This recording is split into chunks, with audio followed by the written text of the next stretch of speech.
Yo, Shortbox Nation, this is Badr, and I'm here to tell you right now that con season starts early this year with the return of Northeast Florida's premier anime, comic book, and sci-fi event, Collective Con. That's right, Northeast Florida's largest pop culture convention returns for its 10th year on March 8th through the 10th at the Prime Osborne Center in Jacksonville, Florida. 10 years of Collective Con, they're pulling all the stops out to make sure this is a can't-miss event. And the guest list they got going, don't even get me started on the guest list. I mean, they've got A-list celebrity guests and voice actors from some of your favorite movies, anime, and video games like Elijah Wood and Sean Ashton, Ray Park, Trisha Helfer, Ross Marquand, Max Middleman, and Bo-Katan herself will be there, Katie Sackhoff. Tell me what other convention is giving you the opportunity to meet Frodo and Sam from Lord of the Rings, Darth Maul, and One Punch Man all under the same roof.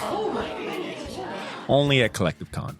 And if you're looking to get some of your favorite comics signed, or if you want to get an original sketch from some of the best comic artists in the world, well, you're in luck, because there'll be plenty of comic and creator guests there, like DC comic artist extraordinaire Clay Mann, Harvey Award-nominated illustrator John Taylor Christopher, Marvel and DC cover artist Chris Stevens, and acclaimed Star Wars author Timothy Zahn. They'll all be at Collective Con this year. And if you're looking to bring the family, or if you want to make a weekend out of it, you're in luck, because there'll be so much going on at Collective Con that weekend in the form of vendors, fan panels, video game tournaments, cosplay contests, after parties, and a bunch of fan events. You can purchase single and 3-day weekend passes now using the link in this episode's show notes, or by going to collectivecon.com to book your tickets and hotel. Buy your tickets now, and I'll see you at Collective Con, March 8th through the 10th. Now let's start the show. Ladies and gentlemen, I present to you the Shortbox Podcast. The Shortbox Podcast is recorded live from Jacksonville, Florida.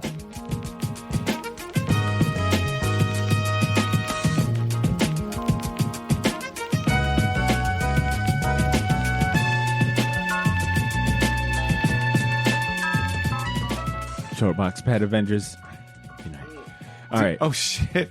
We do kind of have a Pet Avengers. Well, that's what I when I reached out to Ashley, I was like, time for the Pet Avengers to pay their respect. What's the there's a DC equivalent too. I forgot what it's called.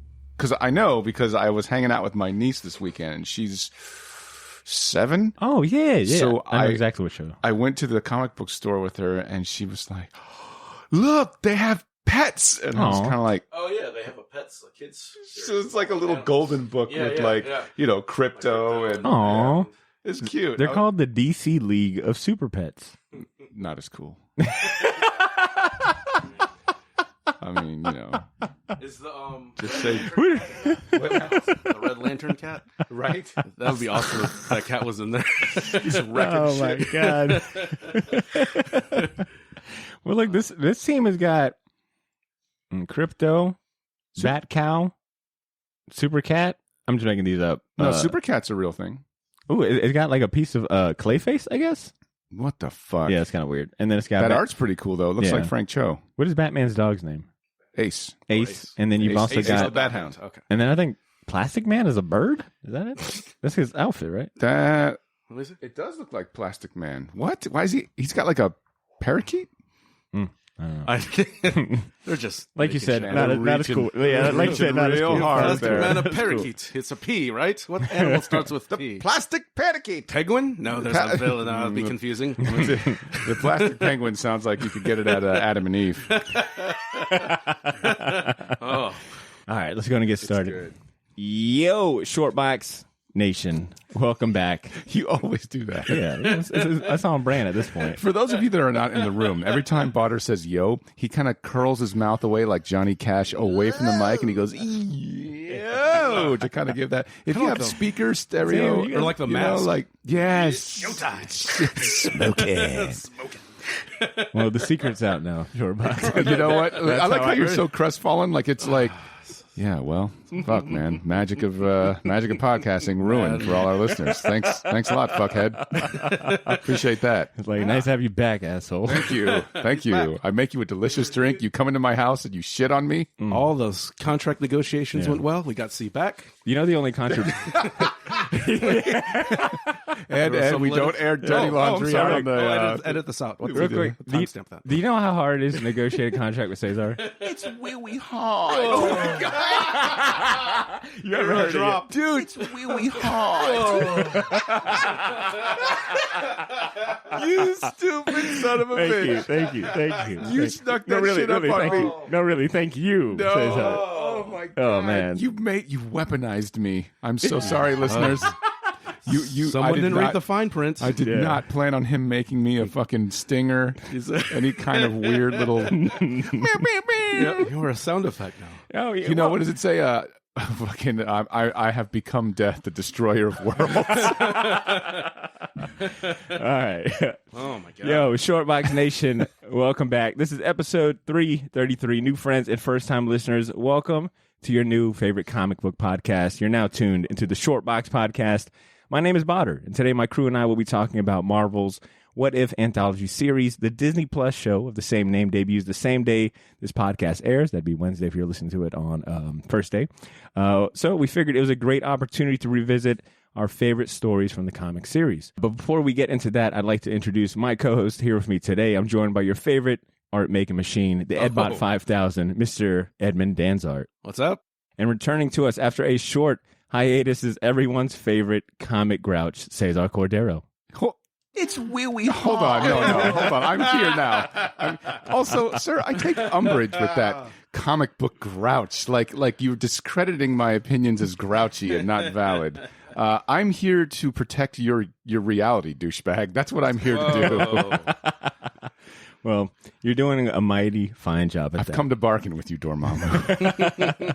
Welcome back, C.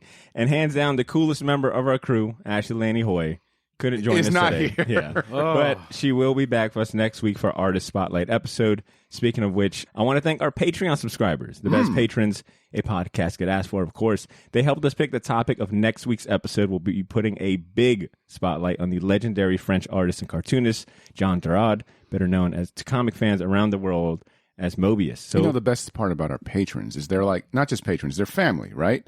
They're family in the sense that whenever your family members that you care about get you a birthday card, you don't bother to see what the card says. You shake it and make sure the money falls out. And give us your fucking money, family, is all we ask. Is that really so hard? Badr, please add a reminder, add an applause track. Thank you. Underneath Cesar. That was beautiful. Or a little ching sound, Surprised you don't have that one there. You know, I only get 4 choices, and I really love... It's really hard. So I love that Ed's in the back of that. Ed's like, that's great. It's every listener's reaction to that. It's grown. Yeah. So if you're interested in having a direct say in our future episodes and topic, consider giving us your fucking money and joining our Patreon community for perks like episode voting and more. You can check out the Patreon link in the show notes for more information. You only make the show better by doing it. Oh, absolutely. And you get all the extra bonus perks and stuff that I can't name at the moment because it's so fucking great. You know, it's a lot to name. We don't have any perks. Oh, shit! But let's go ahead and get this show going. For the next few minutes, we're discussing some of our favorite What If comics. If you're new to the title and you need a crash course, Cesar's got you covered. Oh, crash course. I thought I was a fucking grouch. Whoa. Now I'm a goddamn professor. You son of a bitch. Anyway, here we go. So What If was basically an anthology series that was published by Marvel in 1977. And that's kind of a big deal because there are a lot of things happening in 1977. If you were alive back then, Star Wars came out in 77. Black Sabbath was in their heyday around that time. And, of course, Roy Thomas, Stan Lee's kind of protege / first real successor at Marvel, took over as editor-in-chief. So Heavy Metal. Thank you. Yes. Was that on there? Fucking Heavy Metal. Nice. So the series really kind of explored how the Marvel Universe might have unfolded if key moments in its history had or had not occurred as they did in the mainstream continuity. So the first issue poses the question, what if Spider-Man joined the Fantastic Four?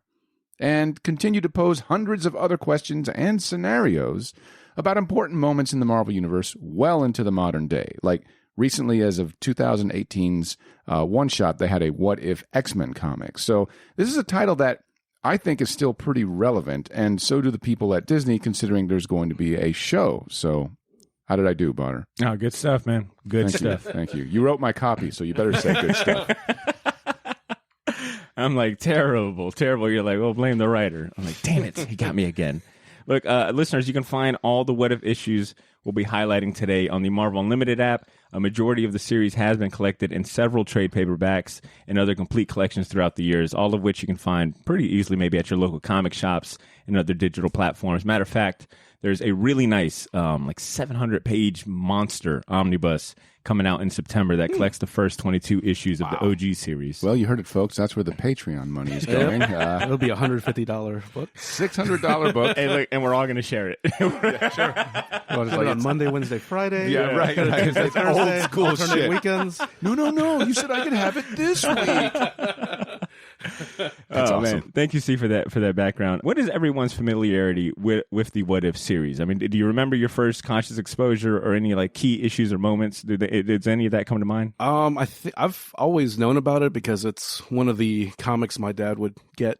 Those were always like in the discount bins, so that's one of the titles I would always get as a kid. So I think the first one I read, and I did have the one that I picked for this week. I don't know where it's at, but I think the first one I read was like the What If Wolverine Married Mariko, and it's just really cool. It's like Japanese, when Wolverine in Japan, like Frank Miller's Wolverine miniseries. Oh, yeah.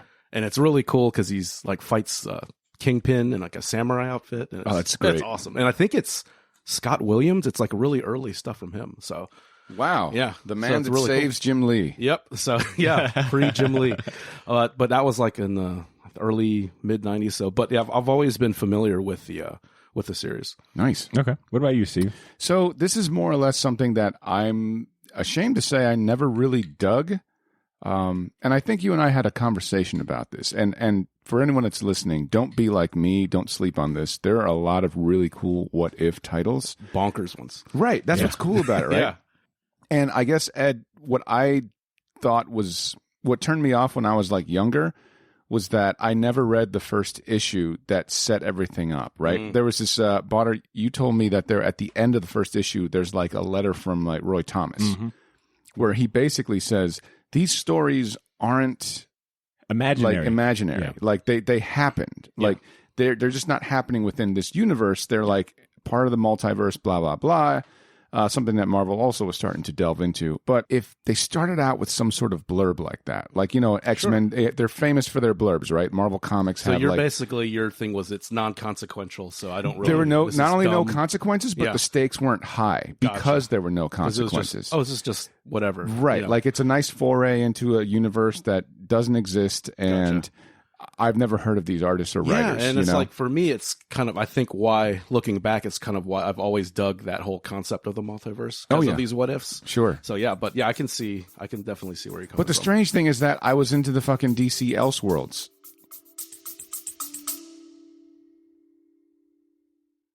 Yo, this is Badr. Sorry for interrupting this episode, but I'll keep it brief. I wanted to let you know about a massive sale we have going on over at the Shortbox store on all of our merchandise and apparel. That's theshortboxstore.bigcartel.com. You can now save 20% off your entire order using the discount code YOO, Y-O-O. So if you've been waiting for the right time to finally buy that gauntlet snapback, or if you ever wanted to buy any of the shirts you see me wear on the podcast, well, now's your chance to get them for a steal. We still have a few sizes left of everything, but they won't last long, and once they're gone, they are gone. And then I mentioned that all of our apparel is screen printed on high quality material. None of that heat transfer or direct to garment stuff. Our shirts are some of the most comfortable ones you'll ever wear, and the hats look even better in person. So wear your support for the Shortbox Nation proudly, knowing that you're going to look damn good doing it. Get to theshortboxstore.bigcartel.com as soon as you can, and don't forget to use that discount code YOO, Y-O-O, to save 20% off your entire order. All of this information can be found in this episode's show notes if you want to get there faster. Thanks for not pressing fast forward. Now back to the show.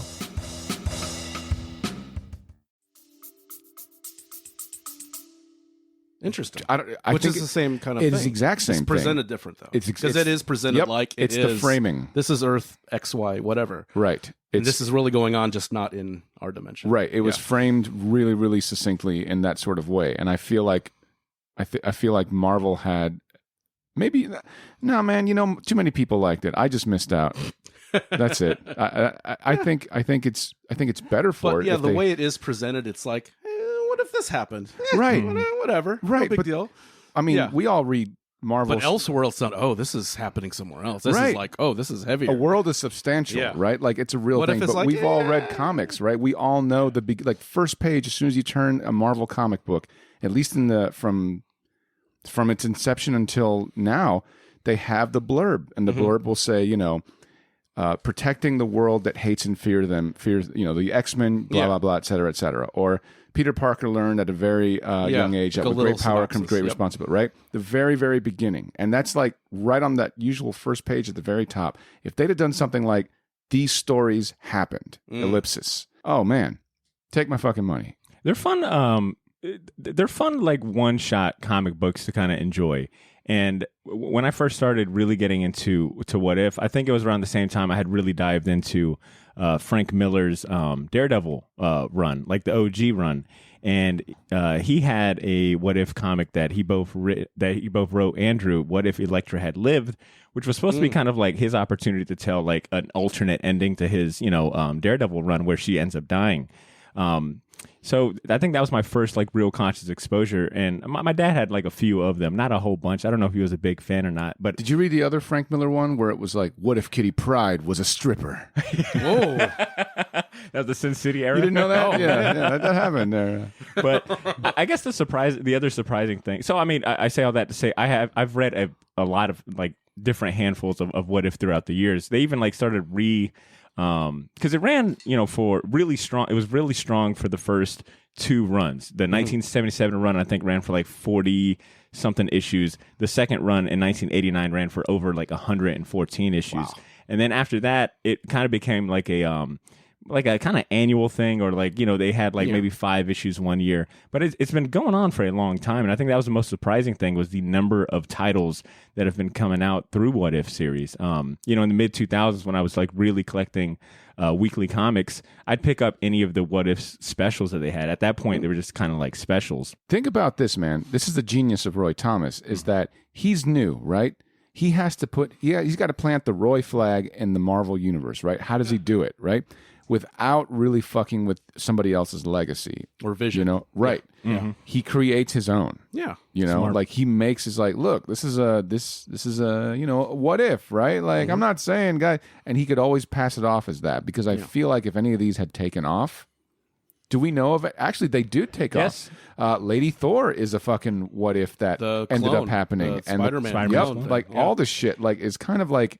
You can trace it right back to one guy, and that's Roy Thomas. Which is interesting, because, What If is supposed to not impact continuity, but answer some of those questions that I think fans, especially at the time of his creation, were sending in. Like, man, it would have been cool to see Spider-Man join the Fantastic Four around the same time. Sure. That happened, too. Yeah. Well, I mean, it was the first issue, dude. Yeah. Not only did we get like Jane Foster as Thor, like her first appearance was in a What If. Spider-Man's clone was a What If story, but also the invention of May Parker. Who that's right, that's Spider-Man's daughter that actually gets her own series, and I think I don't think they tie her into the main continuity, but she ends up getting a spin-off series that fully fleshed out her story. It's like the Mayday's a cool name. It is. It's fantastic. Isn't it the 2099 world she's in, or no? No, I think it's it's not that far ahead because Peter's still alive. He's like missing a leg or arm or something. I think he's a cop. Is he? Mm-hmm. I think it plays more into the Universe X, Paradise X type of Peter Parker. Gotcha. Okay. I used to think of them as really good stories comics to give to people that weren't really into comics. They get this like one shot, kind of enjoy it. But now I realize that it's more so a rewarding series for like serious fans of a Marvel Universe, because it's using all winks. Exactly. They're using existing story arc or storylines, characters that if you've been following and reading the comics up to that point, you kind of got some of the nuances. You're rewarded for your context, basically. You're rewarded for your commitment to being a Marvel head. Calm down. let's relax. Let's relax. That's how Marvel rewards its readers. More shit to buy. It's a nice stroke of the dick. Yeah, it's beautiful, soft stroke. It's really oh my god! Oh, you sicko! Well, you said Marvel. I mean, I had a little chub. I'm sorry. We're talking about. Man. Oh my god! I get a chub every time I hear Roy Thomas's name. You do. It's not even Stan. It's even worse. It's like Roy now. I know. You love Marvel. But something in that letter that Roy Thomas had wrote that I thought was interesting was that he kind of had the foresight to be like, well, I don't need to write all of these stories. I can actually hand it off to the creators, the writers and artists that were involved with the original stories, and let them kind of have Stanley is some fun. like, don't do it. Don't do it. Matter of fact, I think issue 9 of the first run was something like, what if Captain America had lived, or something like that, and he had actually passed it off. Get frozen, Something like that. Had never been frozen or whatnot. But like I Jack feel like Kirby, all the old heads at Marvel were coming up to Roy like, yeah, you should really do one like, what if Captain America was black?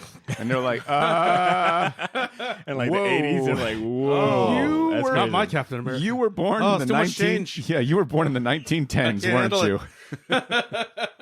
So how about we get into the what if comics that we all chose for this episode? Ed, how about you introduce yours first? Oh man, okay. So I have what if Conan was trapped in the 20th century? I would like to also state that specific issue is not on the Marvel app. Really? And I think it's because something you mentioned earlier in another episode where you're like, yeah, he's basically a pimp. Oh yeah. And That's the greatest panel. I in kept comics trying to history. find it, like to read it. Like I'm like, I was like, hey, Badr, because I was scrolling up on our group text Yeah. to see who was doing what. And I was like, oh, well, I got time. I want to read all our what ifs so that way Yeah. I'm familiar. Dude, I couldn't find yours, It's man. on like a Russian weird site that I use.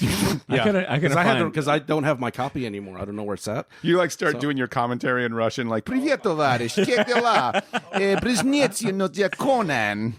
Dude, it's out there. You just kind of have to like go shadier. Who did the Methods. cover? Who did the cover? of that 4chan. issue? Oh, the cover is Bill Sienkiewicz did the God cover. damn it. Real And- quick, Bill Sienkiewicz has done those done a last, few. like especially the last like 4 or 5 issues of the first What If series. Bill Sienkiewicz ends up doing a lot of those, like interiors and covers, like gorgeous covers. Yeah, and it's basically I looked it up because I was like, because when I had it, I had it as a kid. I didn't realize who Bill Sienkiewicz was. I Sure. thought, Sure. It's a cool cover, and it's totally different from the interior art. But I did look up the cover, and I kind of like, well, let me go down this rabbit hole. So it's an acrylic painting on board. Is that cover 9.5 by 15, so slightly bigger than a piece of notebook paper, and it's sold. The original sold for $3,500. Damn. In 2012. So basically, That's a steal. notebook. Yeah, That is a steal. it's surprising because it is low, but it is a lot at the same time because it is a smaller piece of. Because you don't think when I see stuff like that, I don't think it's going to be that small. You know, I don't. It's like seeing Alex Ross work on stuff. I think of him working really big and then bringing it down. It's just like a really cool. I went to one of those auction sites that sell original comic arts and paintings, and they had it, and they actually auctioned it, and that's basically what it went for, which is a steal, but it's still a lot of money. It's a serious amount of money. But it's written by Peter B. Gillis, kind of a journeyman writer for Marvel and DC. Had a 20-year career Wow. in the comic industry. He's a co-creator of Strike Force Morituri, which is cool. such a cool idea. I was going to say, oh, dude, that is a cool idea. Yeah, and Damn, he was on. Wow, okay. yeah, he's a co-creator of that, and he's known for, and I brought it here just in case you guys want to look at it, the first digital comic. This is called Shatter. Basically, it is done. It's basically like a Blade Runner type thing, but it is done all on a that's Mac cool. dot matrix printer style with a mouse. Oh, wow. So the whole thing is done like on an original Macintosh computer, which is This is insane. insane. Which is basically dot by dot with a mouse. This is before Photoshop. This is before digital Dude, pens. He's essentially using pointillism with Yeah. like It's DOS. like MS Paint. It's Yeah. like Damn. basically making a comic, and it's That's pretty cool. cool. So that's kind of one of what he's known for. Like, but he's had like 20 plus year career. So this guy's got some serious clout. Yeah, If, and he's- if not right then, to have. You know? And like I said, he's never had a long runs on much, but he did have a pretty decent run on Defenders, Oh, the original shit. Defenders. Nice. Like, yeah, Doc Strange, Yeah, Hulk, the Valkyrie, funniest. and Silver Surfer at Yep. some points. Yeah, and like Hellcat. Oh, Nighthawk. yeah. Yep. So Oh, yeah. and then Bob Hall, which is like another journeyman artist. Like I said, had another 20 plus year career for. He actually worked for Charlton Comics in the 70s. Damn. Wow. So he goes back from like late 70s to late 80s. OG of And OG. co-creator of West Coast Avengers. Basically, when Jim Shooter started Valiant, he was one of Jim Shooter's right-hand men. He was an editor for a while. So he's done kind of everything in the comic industry. And it's funny because now he's like an art director for this like Shakespeare group in Nebraska. So he's like a theater kid who got into comics and became a writer and an editor, which is it's funny. But those two are the creative team behind this. So it's basically Conan gets trapped in modern day, which is 1983. So he's stuck, doesn't speak English. He's from 12,000 BC, barbarian, and he's kind of navigating. And this is like, he's kind of like in that Times Square, New York area. So this is like filthy ass, This is real New York. Real New York Prime stuff. 80s. Prime New York. 80s New York Gritty stuff. ass New York. So it's funny because he's like mugging people. He's like learning how to, talk and how to communicate. So he's gentrifying the neighborhood. He's pretty But nicely. it's so funny because it's like he's walking around and you obviously see like there's like strip clubs and prostitutes and like this is like It's New York. it's awesome. It's such like a time capsule piece. It's beautiful. Yeah. Oh my god, it's so awesome. So he finds out like he does like I think this is probably when Rambo's comes out. So he basically finds a Rambo knife, cuts the bullet out of him, realizes, oh wait a minute. These guns, this isn't magic. This is just this basically shoots lead. This is some fancy. So he starts to realize, wait a minute, These magic wands shoot tiny swords at us. Yeah, like said, maybe this world isn't so confusing after all. So he ends up becoming like a petty criminal, a thief, and he becomes like a kind of a hired thug for gangs. I guess in that Sounds issue like Conan. Yeah. Straight out of Crimea. Yeah. Crazy It is like- motherfucker named Conan. and the pimp thing, which is my favorite panel of all time, it's got to be up there. I guess in the Conan issue, he meets this lady who's a taxi driver, big hair, 80s style, halter top, Beautiful. awesome. Goes up to her apartment basically after he's been on Earth for a while, so he can speak English. He's got a hold of the language. Shows up in this white pimp outfit, Beautiful. white hat. Pet cheetah. Come on now. Come on, I got to show you this panel if you haven't seen it. White cheetah. And the cheetah has this look on his face like, what the hell? And he has a band around his hat that's like a cheetah print band. So it's like, oh my God. Beautiful. If I mess up, I'm going to end up on his wardrobe. That's a great deep cut Halloween costume right there. It is a great deep cut. So he basically comes in, like pulls up in a limo. He's like in this shitty apartment in Brooklyn, I think.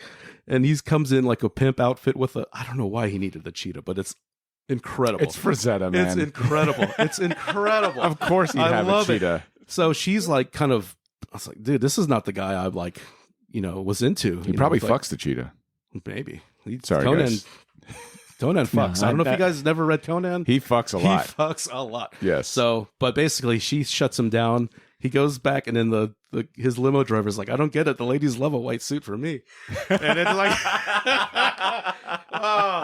it's incredible. like, you shut up. Incredible. Don't do you fucking idiot. Just drive me. Incredible. So he goes on. Basically, he gets tired of working for this guy as a hired goon. Goes to this gym with this giant black dude, a Jujo, basically saying, hey, you're a tough guy. I didn't hear that on account I don't see color. Well, wait till you celebrated see Ed. what he says. Wait till you see what he says. So he goes up there. It's like, hey, you're a badass. I want you to be second command in my in my group. And he's like, I'm not second to any white trash. Damn. And he's like, I'm Black Power. I'm Africa. He's like, oh yeah, Stygian. yeah, Yes. And Conan basically, he's like, look, you got your muscles by lifting weights. I got my muscles from fighting to the death, and ends up choking him out and throwing him against the weight set. Oh shit! And he's like, this is going to be our last scuffle. He's like, and then all the guys fall in. If you ever seen the Warriors, they roll up. They're called the Barbarians. He starts his gang with all black dudes. Fucking awesome. Incredible. They're wearing Viking helmets. They're dressing the part. They have a broadsword tag as their graffiti. I've never heard of this part of the issue. It's always the didn't pimp. read it? It always stops at the pimp part, but this is pretty bomb. It gets better. This explains why it's really not on the Marvel app. There's a lot. This ain't a character. I probably dispute. couldn't do this today, for sure. But if you've seen the Warriors, they're basically all dressed like the Warriors with even like barbarian, like they're all carrying swords and stuff. So, but basically he's a gang leader. He's basically protection money, some low. Nice. But he still has that honor where it's like, don't rob women. Don't, mess with down, folks that are down on their luck. Don't take money from the poor. Yeah. Don't But touch the basically, women. he's Yeah. like a Robin Hood, but not giving any shit back. Right. He's like, he's just robbing people. He's got half a moral code. Yeah. He's got half a moral code. So Conan gets bored of this, lifestyle. He's like, this is great. I have a freedom of sorts in this new world, but I want grander things. I'm Conan. This is boring to me. He wants to be the king. So they decide to go to a museum and rob greater treasures. And the whole museum concept is kind of weird to Conan because, it's like, who puts a building within a building? This is strange to me. And then Ajujo says, this is, the white man stealing stuff from, our people and putting them in museums. So Killmonger for Killmonger. Hey, he's total Killmonger. So they break into the museum. Alarm goes off. A guy breaks the thing by accident because he has like his goons are even saying like 1,000 pardons, my lord, to Conan. So he swivels, breaks this glass. Alarm goes off. Captain America's there chilling out. It's like, I'll beat the cops there. Let me go check this out. It's Marvel. Everyone lives in New York. He's got a coffee mug with Cap on it. He's got to get the A train, and he's there. It's classic. Yeah, egotistical asshole. Of all people, Captain America's just, nothing to do. I'm just in New York chilling. I don't even know where he's at. They don't even say where he's at. But they have a confrontation. There's like a kind of, Conan sees him. He's like, what a geek. What a geek. He's like, what are you going to do with that shield, dipshit? And then, throws the shield. He's like, by Kram, this is so basically they have a scuffle. Conan grabs a sword and actually cuts Captain America's shoulder. So he basically beats Captain America. And he's like, stand down. You're, I know you're a virtuous man. You're a good warrior. I have respect for you, but don't cross my path. Traditional Conan stuff. Sure. And there's like a respect. And Cap is mad, but there's that whole, mutual respect thing. So, this is such a great It's comic. oozing with real ass toxic masculinity. So how does Conan get back to his own time? He doesn't. So basically, Conan and Captain America, they decide we're going to do this one-on-one. We're going to have this. We're going to have it out. No weapons. No interference. I don't bring my gang. You don't bring the cops. We're just going to meet shirtless. here. Yeah, shirtless, oiled up, ready to go. And so basically, Conan gets there, and then of course the cops show up because I'm on the fucking edge of my seat, dude, man. This I'm is for great. real. I'm ready for this. I didn't know I would be going over the whole story, dude. but I'm ready for this shit. But so the cops, and then the floodlights come on. The cops are there, but Conan's gang is there too. So they have almost a little firefight. This is fucking great. It's like we knew we couldn't trust the white man. They were going to double cross you, and so. And he's right. Jujo's right. He gets killed. Please keep your political ideals aside. I said Jujo's right. Jujo's right. He's right. He was right because they did. You don't say this shit when Ashley's here. But, no. Look, when Ashley's the away, only white girl here. When Ashley's away, the boys will play. Well, but it's the only minorities. To be episode. fair, Captain America wasn't in on this ruse. He didn't plan this. Like, no, this is. Basically, the cops start shooting. He stops. A guy was going to shoot Conan. He throws his shield, knocks the shotgun out of his hand. Unfortunately, in this melee, Ajujo, don't know if I'm pronouncing it, but Ajujo, Ajujo? We'll accept it. I've said worse. Judges? Yeah, really. Badr. Yeah, Badr. Don't Badr, help me out. Yeah. You want a lifeline from me? He gets caught in the crossfire. He dies. Captain America basically breaks everything up. And he says, look, it's like, I'm not sure what your deal is. You're obviously, there's something about you. There's like an honor about you. Here's my, call the Avengers. Give me a call. Let me, let us help you out, in this situation. And Conan basically, the last panels, Conan's like, I'm done. The gang, he basically dissolves the gang. He's in like a seedy motel. And that's kind of like where, the Watcher comes in and like, so basically in this world, Conan could possibly be on the Avengers. Damn, Ed, that was good, that was dude. good. I was like, oh shit. And I'm gonna pass it to Cesar. No, man, you're gonna make me follow that shit. That fucking shit was so good. My story's trash, bro. And I've lived with this story since I was a kid. This is how much of an impact this has had. Did your dad know what you were reading when he gave you this? It made his, like I said, made his before, job easier. Well, understand yourself. Because basically, my dad would get a stack of 50 cent, 10 cent, in the bins. That's when comics were worthless. Mm-hmm. So he'd bring a stack of comics. He would preview them because I would find ripped comics in the garbage can and try to piece them together and figure out what went wrong here. But it's like, what is this? Is there a boob in this? Original It's like, censors. I know, this is pre-internet. What Is there went a wrong? nipple in this? What went wrong was your dad was doing his job. Well, He was no, being a I dad. mean, Damn you. Or I should say what the comic did wrong to elicit a rip in half in the garbage can, but still accessible. I would have thrown it outside or something. But that made the cut. That made the cut with hookers. That's awesome. Yeah, it made the cut. I got it. Even your dad was like, "Oh, this is too fucking wild not to share with them." He's like, they didn't give me the sex talk, so here's this Conan. What if Conan? would you Conan say can teach him? Would you say this is your favorite what if comic or scenario? Of what I've read, just because it's. I mean, there's some that are pretty ridiculous. I would say But this is my favorite what if had comic, and I probably haven't the even most- read it. This has had the most impact on me because I remember it. Because I know I've read a dozen of these comics growing up, but this one I remember, and this one, the Conan in the white suit with the cheetah, Nah, it's pretty iconic. incredible. And I'll have to post that. I appreciate you sharing that, Ed. See, what about you, man? What's your what if comic? So my what if comic is one of the ones that happened around 2018, and it's what if Ghost Rider, right? So the idea is, what if Marvel Comics went metal with Ghost Rider? When Cesar called me with this, by the way, because I got Ed and Ashley's in person, and I had to follow up with Cesar like a couple days after, and he was like, "Oh, I already got it. It's what if Marvel went heavy metal." I was like, "That's not even a real series." Lo and behold, that motherfucker was right. So I publicly apologize to Cesar for doubting that. So this is something that I'm going to have to rely heavily on Ed to get some of this shit because they do lean real into like mayhem. Yeah. For this? Did you read it? Yeah, I did. You did? I read all of them, yeah. Okay, cool. Yeah. So like, this is fucking hilarious to It me. at the end because at first I was like, "Is this like a Metalocalypse?" Like, kind of what spoof? is this, dude? And then with all the cults, it's like, ooh.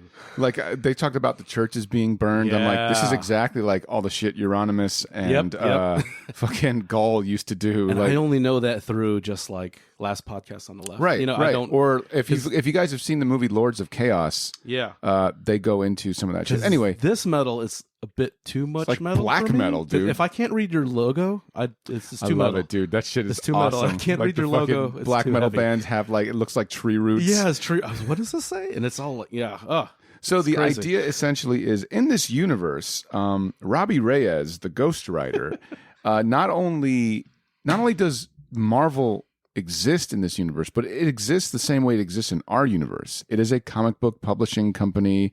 It's this ginormous thing, and Robbie Reyes is the Ghost Rider who works there. He's an intern, right? Yeah, he's an intern at Mad Marvel meta. Comics. Which Right? is meta. It's really weird, right? It's so strange. And he's not like a You have a job. You're a mechanic. isn't yeah, he? he's not like a meta version of himself. Like He's he him. is Robbie Reyes from the Ghost Rider, right? And he's just kind of chilling out, being an intern at Marvel, and yes, I'll get you a coffee, and yes, I'll whatever. Oh, print this, no problem. And his boss basically tells him, "Hey, by the way, we are going to have the signature black metal band from like Norway come to Marvel." And basically they're such comic book fans, they want to do their own comic book, and Marvel has agreed because it's going to be great for the company, it'll be great for them. It's a mutual thing, lots of exposure. And if you know your Marvel history, or Marvel Kistory, if you will, Kiss did the same sort of deal with Stan Lee at the time, and I want to say it was if it was in 77, that shit would have been bonkers. But the idea is Kiss came to Marvel and approached them and said, "Hey, what do you think about doing a Kiss comic book?" Marvel was like, "Not only will we do one, but like you guys get to fight Doctor Doom." And as sort of the gimmick, Kiss would put a vial of their own blood into the ink. So that way it's like, hey, we're putting ourselves in there. It's a little try hard, but fine, whatever. So the same sort of thing, this band has agreed to do that, right? So Robbie Reyes, as an intern, has to escort these three weirdos around Marvel Studios. And the right? one guy is so nice. They're tragically normal. They are tragically normal. And from someone who worked in a music store for a while, That's right. I've met a lot of guys that were in death metal bands. Right. And in general, I'm just speaking in generalities, but like the crazy death metal, burp metal. Yeah. You know? Yeah. That stuff. nicest people. Sure. Nicest guys. Okay, so for those that don't With know, the most horrible names of Florida bands. has a Tampa, very, especially. very, Tampa, very strong death metal community. Now, as far as black metal is concerned, the difference is, for those that don't know, and I know Ed can back me up on this, death metal sounds like Cookie Monster, right? Like he said, burp metal, right? Black metal sounds like you're a fucking ring wraith in Lord of the Rings, where it's like, if the scream sounds like, then that's fucking black metal. But if it's like, it's death metal. And the dress code. Correct. A lot of spikes and makeup. Right. A lot of Corpse paint, theatrics. right? Which they address in this comic book, right? And for the record, the name of the band is Hassenwald, right? Which is really weird because Hassen is German for rabbit, so I don't know what's happening here. So anyway, he's escorting the band, and he's like, well, you want to see, long story short, like, hey, let's take you to the bullpen. Let's take you to see the art. And all right, you guys ready to do this? And Robbie Reyes is starting to find out that these guys are like really normal. Like, it's like, what's your name?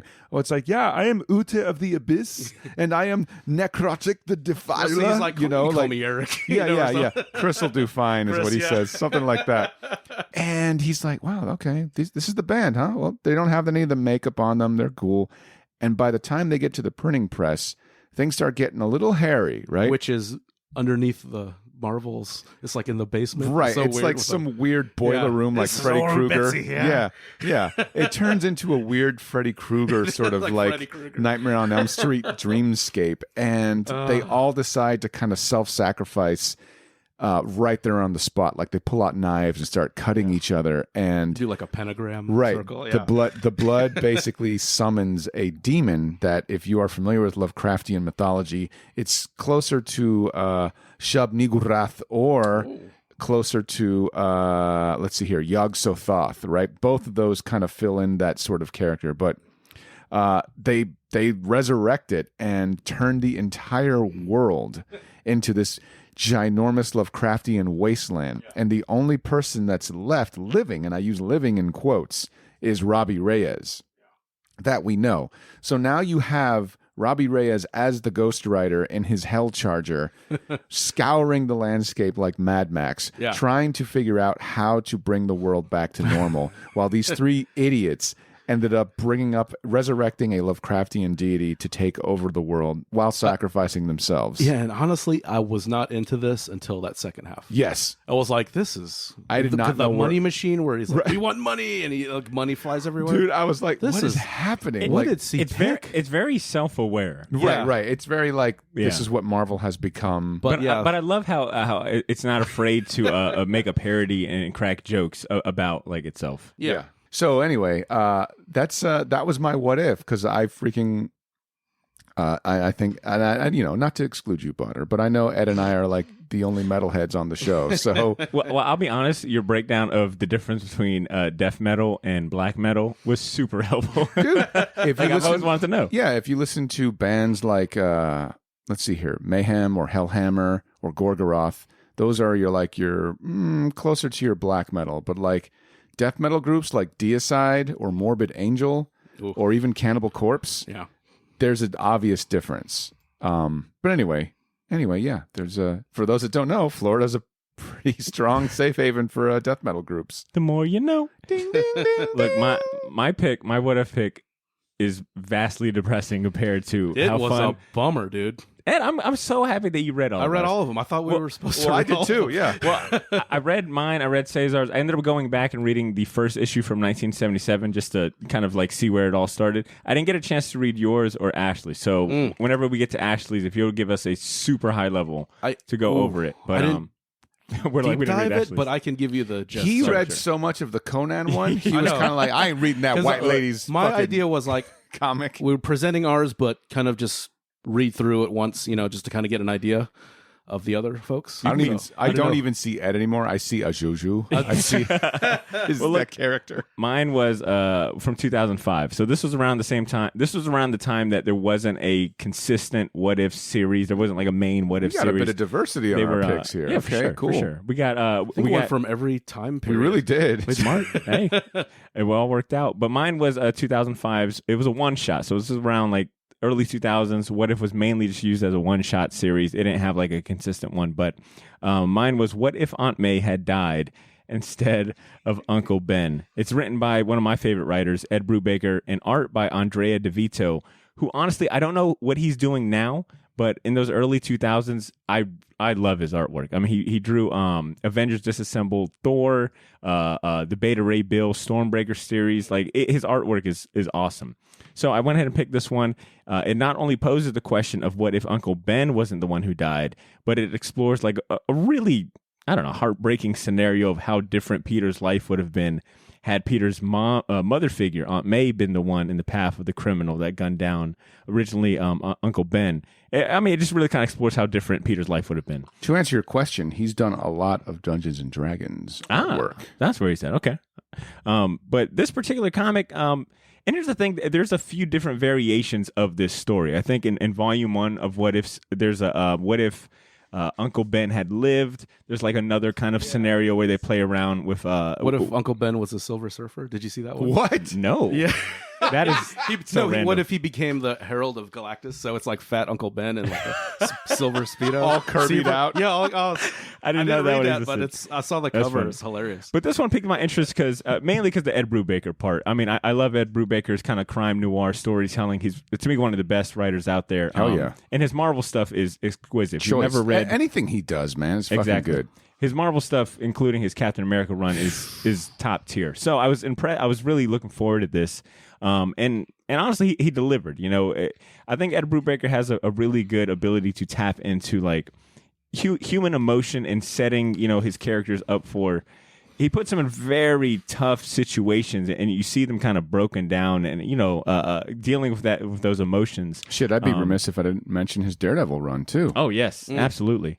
So the general premise, instead of Uncle Ben being gunned down by the criminal that Peter ends up letting kind of walk away because he's not getting paid to stop him, the criminal ends up gunning down Aunt May. No.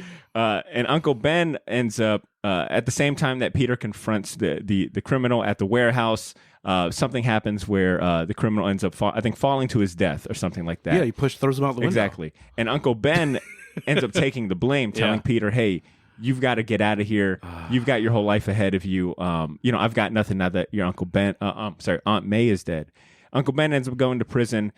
Peter goes through becomes a orphan. Peter ends up bouncing around between foster homes. He goes to juvie. He becomes lost. You know, his whole life kind of goes to shit.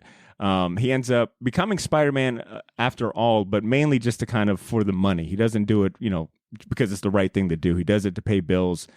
He ends up trying to free Uncle Ben at some point, but this is what I love about What If. You know, they always kind of pose very interesting scenarios, and in my opinion, it's always a lot more depressing than the way that it normally pans out. But there's always kind of like a lesson. They always kind of go back to the root of the lesson that the real story kind of tells. And Peter ends up trying to break Uncle Ben out of prison, and he still has that, you know, that moment of clarity in that epic kind of line of like, you know, with great power must also come great responsibility. Uncle Ben ends up telling him, "Look, you can't break me out of prison because I made the decision to cover up for you, and I've got to be a man about it and accept, you know, take it on the chin." And that kind of changes Peter's whole kind of course. He ends up going to live with I forget Aunt May's friend, but the aunt of MJ. He ends up going to live with her. She's a Watson. I know she's a Watson. Yes, something. yes. It's something Watson. He ends up going living with Watson, meets Mary J, turns his life around. It's kind of an anticlimactic story compared to it's like an episode of Law and Order. Yes. That's the one thing. It's like Spider-Man meets Law and Order, right? Like which it's is like Ed Brubaker. And it's like, yeah, you know, it's like, Ed Brubaker, and that's what you should expect. If he's not doing crime pulp, then he's doing a procedural, right? 100%. So like if it isn't crime pulp, a la Criminal, a la anything he's done, especially like, you know, Bad Weekend or fucking Pulp, right? Or it's a procedural like fucking what is it, Gotham Central? Yes, you know, and it's like Law and Order but in Gotham. Like that man has two settings. Like it's anticlimactic in the sense of you're not getting some big kind of superhero drag out, punch out fight. It's mainly just kind of exploring this. It's a little vignette, right? Like into like and he becomes his like Alfred. The system. Yeah. He becomes his like, you know. To be honest, I think the star of the show is the artist Andrea DeVito, because the art is fantastic. And I love his thing. And you can kind of tell he was channeling. It's not Ditko. A penis comment. I actually like the way he draws Ben Grimm. I'm sorry. What was you weird sick to me, bastard. and I haven't read a lot of these newer What Ifs, is like there's no like Watcher usually does the intro to this. It's just some No, dudes talking. this in a one comic is a shop? little more grounded, I guess. You wanted I think grounded and kind of a commentary. It's like, who you are know? these guys? Instead of the classic Watcher framing the right, story. There's no framing device. The one Exactly. guy looks like the guy from The Simpsons that owns the military, Yeah, the one-armed guy. And it's that guy and the comic shop guy from The Simpsons. Okay, is that who that's supposed to be? I don't know, Or, but okay. but the story is told through weird. through the perspective of two kind of comic shop guys sharing like this what if scenario, which I thought was an interesting storytelling device because I think at that time Marvel was trying to be, or at least Ed Brubaker probably was trying to be a little more meta about stuff. And I do like, it's one of those things that Spider-Man should have done is like hang Jonah out of the window. It's like, a completely hey, asshole, stop talking that shit. Yeah, it's a completely different Peter Parker who's not here to take shit. You know, it's Oh my like God. You know, a rough orphan kind of living life has kind of changed Peter in ways that you haven't seen, which I think is the appeal of What If. You get to see like your favorite characters in these different scenarios and with these different personalities that you're not used to, and you kind of know that this is only contained to this one story, so you can have a little more fun. He's like lighting him.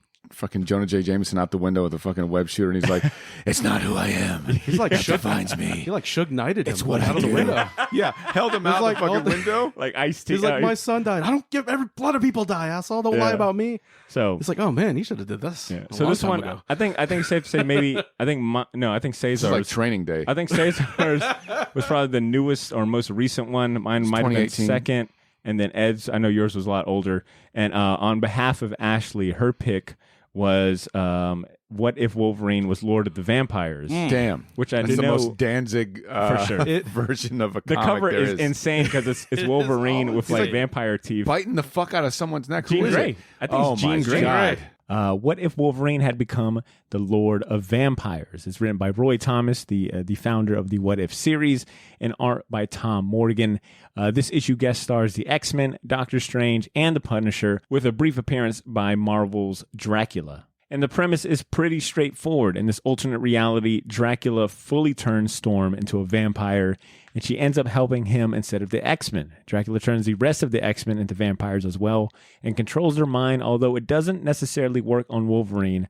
Wolverine actually quickly learns how to use his vampire powers and drinks Dracula's blood, making him the new Lord of the Vampires. Doctor Strange gets involved, as well as Frank Castle and the Punisher, and true wild-ass What If fashion. So, Of course, Ashley picked this. Hey, did you guys talk any shit while I was gone no, not at all. about me?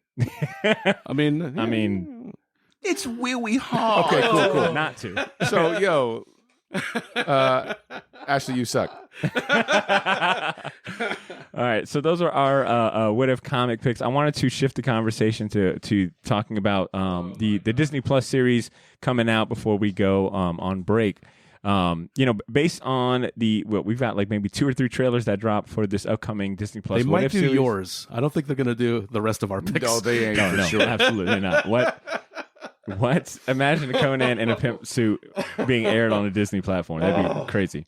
But I wanted to ask, based on the episodes we know of, as advertised on the trailer and some of the merchandise that has come out, what reality or scenario are you guys looking forward to from the Disney Plus show? And if you want to give your general thoughts on like the trailer, the animation, or like the approach to the series, I wanted to hear some of that. Ed, what do you think? I think it looks good. I mean, it's going to be, I think, 30 minutes, right? It's going to be a pretty short, easy 9 episodes. Yep. Easy to digest. And I heard conflicting things. I thought it was supposed to, every episode was going to connect to one another, but I just read something, I think on like Entertainment Weekly, that they are going to be more serialized, much like the comic books are kind of serialized I think moments. that's the best move. That Yeah. way you don't have to worry about that connective tissue. Well, yeah, involving like everything. that's They did that kinda- already. That's done. We've Yeah. had 10 years of that. We can do other things now. We can enjoy 30 minutes. Yeah, we can enjoy Silo. Yeah. Well, and they're using the Watcher as a bridging device, right? Voiced by Jeffrey Wright, which I think is a That's fantastic Yeah. selection. Because a lot of the actors who played the characters are returning to this series. I think Chris Hemsworth is one of them. Oh, that's cool. Haley Atwell, who's going to be playing Captain Carter in episode, which is actually episode 1, is centered on the what if, I believe it's something to the effect of like, what if Peggy Carter had received the super soldier serum and she ends up becoming Captain Yeah, Carter. what else is she doing? Probably living it Chris up. Hemsworth is fucking busy as shit. I'm amazed they fucking harpooned that white whale. But I'm really looking forward to, because Chadwick Boseman is supposed to be reprising, or had reprised his role as T'Challa for this series. Really? So it's technically... It's his voice? Yeah. It's fuck, dude. I'm going to cry. Oh, dude, I'm well God ahead. damn it. So this is technically going to be his last performance as Marvel. T'Challa. Yeah. So that'll be very interesting to see. And there's like a whole list of actors returning as their original kind of counterparts. Like Sebastian Shaw will be playing, Sebastian Stan. I got my X-Men mixed up for a minute. You sure did. Yeah, he'll be playing, coming back as Bucky. Calm down, ladies. You've got Benedict Wong as Wong. Michael B. Jordan will be returning as King Killmonger. Oh, cool. Sam Jackson will be back as Nick Fury. So, and I think that helps it out a lot because, this will be Marvel's first... it'll be the MCU's first animated show / offering. And I think it really helps out when you have an established set of like actors doing the voice, much like Invincible, where we were talking about. So wait, they haven't done a cartoon tie-in ever? I don't believe so. I think this is the first animated offering Loki for the Simpsons MCU. thing count? Oh, shit. It's like a few minutes. Though. You can make an like as argument far for as an that. episodic thing. Yeah, gotcha, Badr. You fucking suck, dude. Got him. But Actually, got him. I'm looking forward to this Star-Lord T'Challa episode. If you can catch it in the trailers, it looks like there's probably going to be a scenario where it's what if Ultron or Vision had collected all of the Infinity Stones, because there's a really cool looking image of like Ultron with his mask open and his we're vision, in some fucking and he's real got- ass fucking Marvel vs. Capcom territory here. I know, right? Crazy ass 100%. shit. I want to yeah. see that the Iron Man Killmonger. Yeah, it looks like it's framed like what if Killmonger had rescued Tony Stark from the bomb or missile that goes on. Yeah. Is this the now is Peter Parker as Doctor Strange one of them? Yes. Oh Yeah, I think.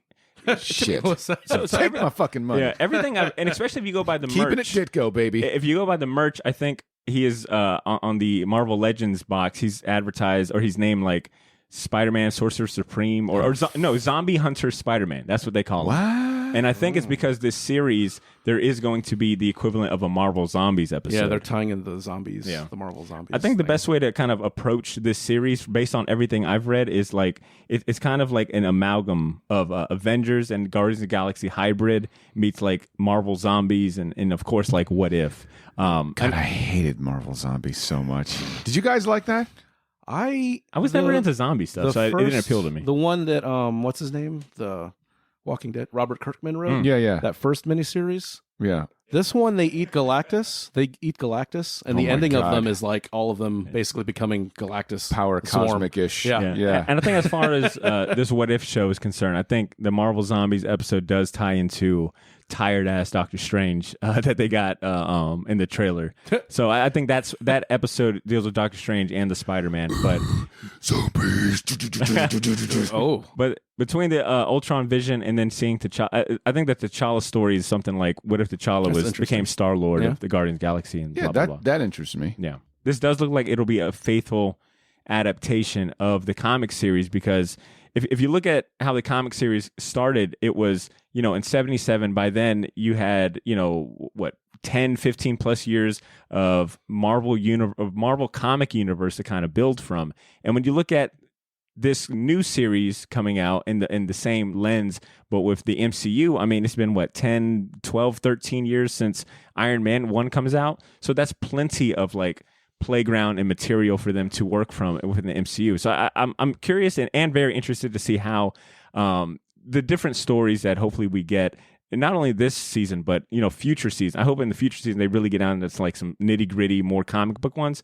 But the fact that they have 10 plus years of MCU material to work from, and that's what kind of give us a lot of general options. audiences are going to gravitate towards. Right. Exactly. Yeah, They I was know the telling characters. Badr that too. Like, this is for the normies. This isn't for Yeah, us. Like, exactly. well, we can just kick back and enjoy and just be like, okay, it's cute. That's Yeah, cute. because the reason like the Killmonger Iron Man one interests me is because that event really changed directions of Tony Stark's, how he sees the world and how he operates things. But Sure. when you get someone with the perspective of Killmonger stepping in before that, does he ramp up this arms Does he become more of an arms dealer? And also, Killmonger at this point of his life is still, I think, a little bit redeemable. Yeah. He's more redeemable than he is at the point of Black Panther. Where, like, Black Panther, he's let that bitterness and that resentment just fester in his soul so long that not even at the end, when, like, him and T'Challa have that heart-to-heart, can he just be, like, admit, like, you know, I fucked up. Unfortunately, Like, we may see that Killmonger oh, sure. in this version, because that's what people have seen. Probably, You know, we're going to see that bitter. Because then what's the point of doing the what if, right? You know, like, we already know Tony Stark fucking is Jesus Christ of the universe, you know, in Marvel.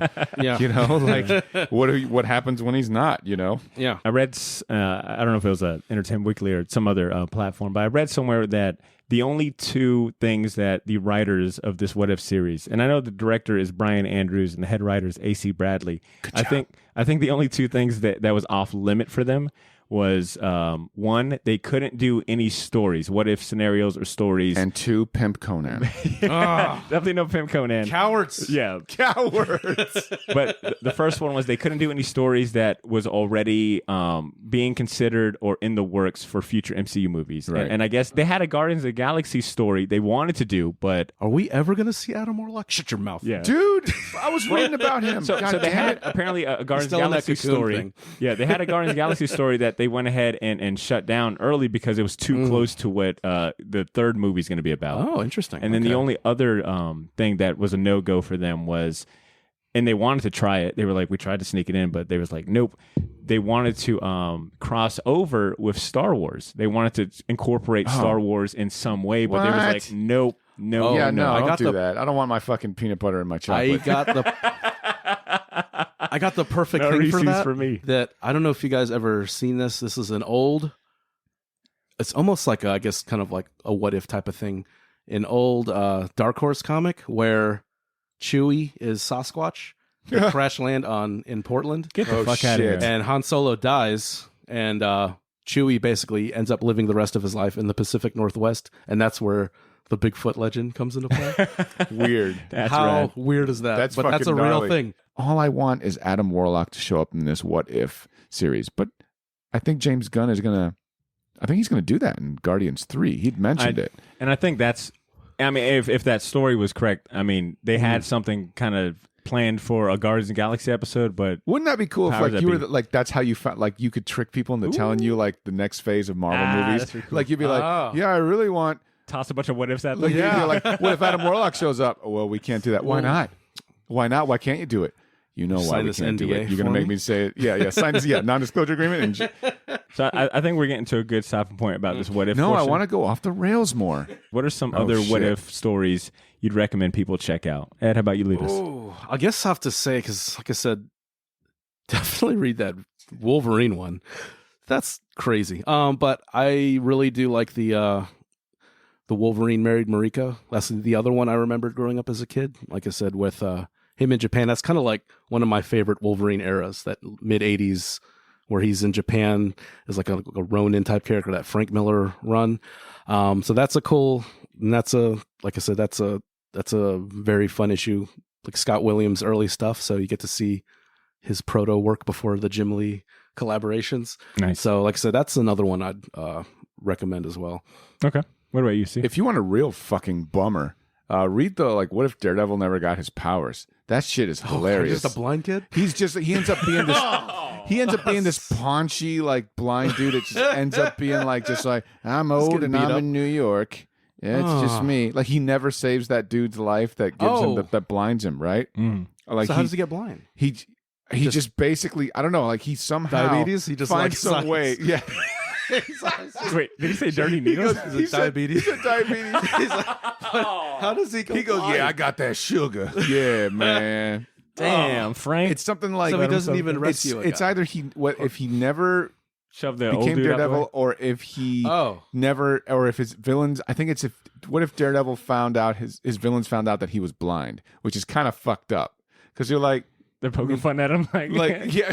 can't even see me. Drawing Like pictures of him. Yeah, the worst they do to him is just be real shitty. Like they're like, quick, put a coffee mug with Hey, pencils in it in what his color hand. is this, Daredevil? Do you feel like this color on my outfit? Fuck you, man. That's Silly. weird. It's silly. So, but is he blind though when he doesn't get his powers? I think so. Okay, They find some way to do it. It's really bizarre. And I want to say Joe Quesada does the art, which adds insult to injury. I would recommend What If to any listeners who don't want to get tied up into like years of continuity, that want like entertaining, quick and short. And if you're one of these folks, especially existing comic don't readers, have Cheeto dust on your fingers. yeah, for sure. Read some What If. Read some What If. But if I would recommend this to folks that say they don't care about continuity and only care for the story. This is what I think they're talking about. You get like emotional resonance based. Of course, I think you have to have a base understanding of these existing characters and lore to really get the payoff. But that's not to say that someone fresh off the streets that's never read a comic couldn't read it and enjoy it. The ones that I'll recommend are ones that are on my to read list. But What If Punisher family had lived? What If Wolverine had fought Conan? Which I think it's kind of like similar to the one Ed you had mentioned. There's a few like Conan ones. Hey, what if Conan fought Conan, essentially? Yeah. And then what I will say is to go on Google and search this to enjoy just the cover and the artwork. What If Rick James Became the Hulk? Is one of my favorite, not ever made comics, but I love the cover and the artwork. It fooled me. I was it's like, a fun, wait yeah, exactly. minute. It looks so good. This is pretty, yeah. That's a funny one. So those are our recommendations. Shortbox Nation, that wraps up this What If portion of the show. Let us know what your favorite What If scenario is by emailing us. Something to read on next week's show. I'd love to hear any of your recommendations or anything we might have missed. In the meantime, it's time for us to spotlight some newer comics released in the last couple of weeks. It's time for our first recurring segment, Fistful of Comics. You can either have a mouthful of teeth or a fistful of comics. This segment is sponsored by Gotham City Limit, Jacksonville's premier shop for comics, toys, collectibles, and more. If you live in the area or ever find yourself passing through Jack's, stop by the shop on Southside Boulevard and tell them the Shortbox sent you. Now, keep in mind the comics we'll be spotlighting in this segment are ones that you can go out and find in a local comic shop near you or digitally if that's your thing. Ed, how about you go ahead and kick us off, man? Okay. What's your new comic for the week? This came out maybe a couple weeks ago. It's fairly new, but it's Gru Meets Tarzan by Dark Horse Comics. Huh. And Wait, that's a recent comic? Yeah. Wow. Yeah. Yeah. He's still doing it. Sergio Aragonis. Good for him, man. He's 83 years old. Still draws beautifully. This is no exception. It's the art is split between Sergio Aragonis and Thomas Yates, these are probably the most polar opposite styles you will get. Thomas Yates has been around a while. It's kind of in that Hal Foster style, really beautiful, clean illustration. Does a lot of the. He actually did, I think, follow. He has done Prince Valiant like after Hal Foster. Nice. So he's in that wheelhouse, that art style. I'm a big Gru fan. That was one of my favorite comics growing up. I had a bunch of Grus. I had a bunch of his Mad Magazine stuff, Sergio Aragonis' stuff. Classic. Love it. He's my absolute favorite. The fact that he's still doing this is incredible. So basically it has him at a convention, which is funny because, like I said, it's another one of his like Where's Waldo pages where it's like all these characters, in this page, and kind of transitions to the Tarzan part of the story, and then it goes into the Gru part. So it kind of goes back and forth with these two art styles. But Gru and Tarzan have not yet met. I'm kind of interested in seeing how they actually collaborate and how they, split the pages up artistically. But it's a fun book if you're a Gru fan, which I am. If you like the humor, like the Sergio Aragonis, if you're a fan of his, definitely get it. It's like I said, it's a fun. I think it's only going to be 4 or 5 issues. So, and I know they did a Gru meets Conan a few years back, which I got to pick up because I didn't realize he was still active. Honestly, he's 83 years old. But like I said, this motherfucker's still putting out shit, and like, it's good. Running laps around some. It's good. It's as good as, and like I said, his style is not super detailed. It's cartoony. Yeah, but it's safe, and you don't got to worry about safe. Dave Sim putting some weird shit in there. But oh my god, Dave Sim. But he doesn't even have like that shaky hand like you even seen with like what happens with Charles, everyone, man? Charles Schultz, like when there's Peanut stuff. It got kind of shaky. But he still seems very coherent, active. He's doing a new comic, so like I said, it's kind of like a nostalgic pick for me, but I still like it. So that's my pick. Good stuff. See, what about you, man? So I Immortal see you know, dude. Oh. I see that you got it up already, Badr. We might have to do a high five. Have you read the new Spawn shit, man? Like the little I anthology. got the universe, Yeah. first issue, but I haven't really read. Through Well, it all yet. prepare for some fucking Jimmy Chung child ass drawing motherfucker. I love that. I've never heard. See, I did see them kill the cat, and then yeah. that was when He I described it tapped out. best. Jim Chung draws everyone like chibi, like animated. Very, shit. very cheap. Yeah. Like Adorable. It's like how that's- is Spawn adorable? He's perfect for young Avengers. I will Yeah. say that. Yeah, he is. And when he draws Spawn with his mask on, no problems. But like, it's like, is he adept at doing horror? Like, I don't know. But fuck it, it's good shit. Like, Yeah. you get essentially like this ginormous ass book, and you get different stories. And they did some pretty cool ass variants. The one I got was the Like 100 Scott variants. Campbell with like Gunslinger Spawn. Have you seen that one, dude? yeah. No. I've, Yeah. To your point, there's like 100 That's of the them. there's a Cowboys million. one. Yeah, Yeah, there's yeah. a million. Yeah. The J. Scott Campbell covers always kind of stand out. Yeah. But to Cesar's point, this is I think it's like a double-sized issue, and it's meant to really kind of more so serve as like a the jumping off point for a lot of the new Spawn universe. It's a good move. What If, actually, the very first issue of What If was a double-sized issue. Well, yeah, that was a long ass issue. Yeah, because this is gonna split off into like what, Yeah. four or five. Well, books or something? Spawn is getting a new title. Is You've King also got Spawn? a new King. Yeah, I think it's King Spawn. Gunslinger Spawn is getting a monthly, and then there's going to be a new team book with the various What's kind of the big Spawn boob folks. Spawn lady? What's her name? Just Big she Boob Spawn. Oh, she Spawn. Okay. Actually, she's his Big Boob Spawn is actually yeah. But yeah, so I mean, like this big kind of D's from hell. Oh my God. The D stands for demon. Oh my god. But yeah, this is, so like it's just a one shot that introduces like the new landscape of the Spawn universe, Yeah. new villains, Right. new heroes. You know, hey, go buy these new monthly issues coming out. But I mean, it is written by Todd McFarlane, so that's always a plus. A lot of good artists on here, and the fact that I don't think there has been a new Spawn monthly series since like the original launched in what 92. So it's been like 20, There's been, like, miniseries, or not but 20, yeah. but it's been a lot of years. This is like his legacy book. This is basically like, okay, I'm gonna. Yep. This is gonna outlast me. This is going to Yeah, build my universe. A part of me feels like this is his cosign of like, hey, I'm not gonna be doing all this because I don't have time because I'm running a multi-million-dollar I'm business. Scrooge But- McDucking in my coins. Yeah, but my friends here are getting my cosign. So, I enjoyed it, and honestly, I am going to check out some of these new Spawn monthly big time. titles. So, And I what do mean, you think with like is what we know about Todd? How difficult you think a decision this was to kind of relinquish some? I don't think it was. I think all that after this, difficult think for so? him. I think after this All that long, money, he's like, I think after this long, busy. Well, think about he's done. Busy. It's not the first time he's done it. Like he's done it with Curse of Spawn. Someone else has done that yeah, shit. true. Hell Spawn Yeah. with. Fuck, please help me out. I know Ashley Wood did. Thank you. Very, very. Yeah, Ashley They Wood. kind of had Very. a falling out. though. Yeah, but he's still managing to Relinquish let control. somebody else Yeah. like handle Yeah. his baby. You know, which he's gonna have to do if he's gonna. I mean, he's Yeah. gonna die. You know, I think Todd is very. I would say he's very aware of his strength. I think he knows that Yeah. where his strength lies, and I think he respects like the prowess and the ability of like other creators. I don't think he's too Yeah, I think at big-headed this not point to. too. But it's And I for think- his personality is such an alpha dude.